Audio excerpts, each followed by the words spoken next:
Good evening friends. Welcome to the trader.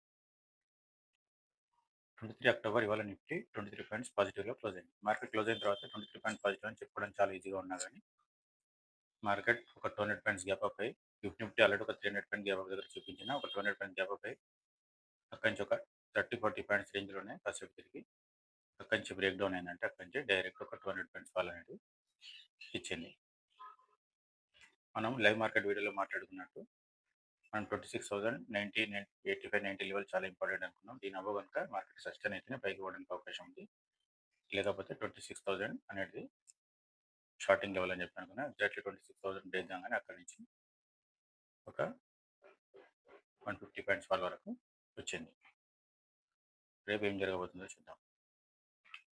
Market ఇంట్రాడేలో 3 days నుంచి negative structure చూపిస్తున్నా కానీ అవర్లీలో మాత్రం ఇంకా ఇది బుల్లిష్గానే కనిపిస్తుంది. ఐఆర్ఎస్ లోవర్ హైస్ వేసుకుంటూ పైకే వెళ్తుంది.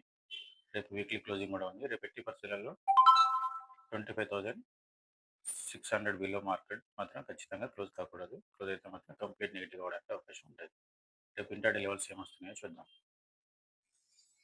పై సైడ్ ఇంకా చూసుకున్నట్టయితే 25,930, 935 లెవెల్ ఇంపార్టెంట్ లెవెల్ ఇది. దీని అబౌవ్ సస్టైన్ అయితే 26,000 అక్కడి నుంచి 26,100 వరకు కూడా వెళ్ళడానికి అవకాశం ఉంటుంది. కింది సైడ్ ఇంకా చూసుకున్నట్టయితే 25,800 లెవెల్ అనేది చాలా ఇంపార్టెంట్ లెవెల్ ఇది. ఇది కనుక బ్రేక్ అయితే 25,130 అక్కడి నుంచి 25,650 వరకు కూడా వెళ్ళడానికి అవకాశం ఉంటుంది. మీకు నా వీడియోలో ఇచ్చిన లెవెల్స్ ఫ్రెండ్స్ వీడియో లైక్ చేయండి, షేర్ చేయండి, కామెంట్ చేయండి, సబ్స్క్రైబ్ చేయడం మాత్రం